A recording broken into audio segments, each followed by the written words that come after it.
അമ്മേ അമ്മേ എന്താടി അമ്മ ഡിപ്രഷൻ വരാൻ പോണമ്മ. മുട്ടുകാരി ഞാൻ തല്ലി ഓടിക്കും. എടി എടി എടി ഒരുത്തനെ നീ പ്രേമിച്ച് അവനെ മാത്രമേ കിട്ടൂന്ന് വാശി പിടിച്ചപ്പോ അവളുടെ ഇഷ്ടമല്ലേ നടക്കട്ടെ എന്ന് ഞങ്ങളും വിചാരിച്ച് കെട്ടിച്ചു തന്നില്ലേ നിനക്ക്. എന്നിട്ട് ഇപ്പൊ എങ്ങനെ ഇരിക്കുന്നു?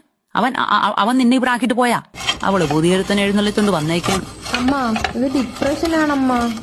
എടി കൊച്ച ഒരു തേങ്ങ നടക്കത്തില്ല. ഇനി ഇനി ഞങ്ങളുടെ ഒരുത്തനെ കണ്ടെത്തി തരൂ. അവനെ നീ കെട്ടിയാ മതി. നിന്റെ ഇഷ്ടത്തിന് തുള്ളാനേ ഇനി ഞങ്ങളെ കിട്ടത്തില്ല. നീ വേറെ വല്ല പണിയുണ്ടാന്ന് നോക്ക് പെണ്ണെ. നമ്മളെ ജാതിയല്ല മതവുമല്ല. എങ്ങനെ വിളിച്ചോണ്ട് വരാൻ പോണ അവള്. ഞാനെങ്ങനെ അയൽക്കൂട്ടത്തിൽ പോവും? എങ്ങനെ അവരുടെ മുഖത്ത് നോക്കും? വീട്ടുകാരെ കുറിച്ച് വല്ല വിചാരം ഉണ്ടായി അവൾക്ക്. എന്തേലും ആവട്ടെ. ഞാൻ അവന്റെ അഡ്രസ് ഇതാ. ഞാൻ മാമനോട് പറഞ്ഞൊന്ന് അന്വേഷിക്കാൻ പറയാം. അതേ പിന്നെ എനിക്ക് ഉറപ്പൊന്നും തരാൻ പറ്റത്തില്ല.